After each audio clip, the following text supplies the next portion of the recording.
Ang bawat kaluluwa ay pasakop sa mataas na kapangyarihan, sapagkat walang kapangyarihan na hindi mula sa Diyos. At ang mga kapangyarihang yaoy hinirang ng Diyos. Kaya nga't ang sumasalangsang sa kapangyarihan ay sa utos ng Diyos sumasalangsang, at ang mga nagsisalangsang ay magsisitanggap ng kahatulan sa kanilang sarili, sapagkat ang mga pinuno ay hindi kilabot sa gawang mabuti, kundi sa masama. At ibig mo bagang mawala ng takot sa may kapangyarihan? Gawin mo ang mabuti at magkakamit ka ng kapurihan sa Kanya, sapagkat siya'y ministro ng Diyos sa ikagagaling mo. Datapwat, kung ginagawa mo ang masama, ay matakot ka, sapagkat hindi walang kabuluhan ang pagdadala niya ng tabak, sapagkat siya'y ministro ng Diyos, tagapaghiganti sa ikagagalit sa gumagawa ng masama.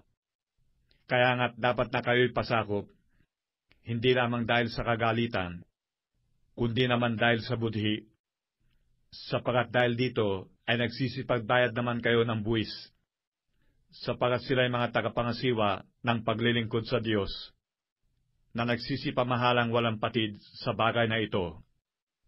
Ibigay ninyo sa lahat ang sa kanila'y nararapat, buwis sa dapat buwisan, ambag sa dapat ambagan, takot sa dapat katakutan, puri sa dapat papurihan.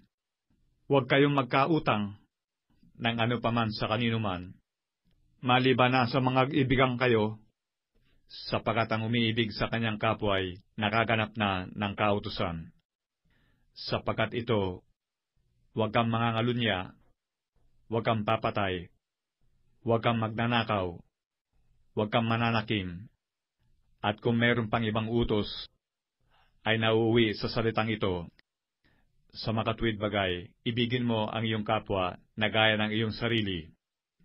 Ang pag-ibig ay hindi gumagawa ng masama sa kanyang kapwa. Ang pag-ibig nga ay siyang katuparan ng kautusan. At ito, yamang nakikilala ang panahon na ngayon kapanahunan na magsigising kayo sa pagkakatulog, sapagkat ngayon ay lalong malapit na sa atin ang kaligtasan, kaysa nang tayo'y magsisampalataya ng una. Ang gabi ay totoong malalim, at ang araw ay malapit na. Tiwaksingan natin ang mga gawa ng kadiliman, at ating isakbat ang mga sandata ng kaliwanagan. Magsilakan tayong mainhin, gaya ng sa araw. Huwag sa katakawan at paglalasing. Huwag sa kalibugan at sa kahalayan.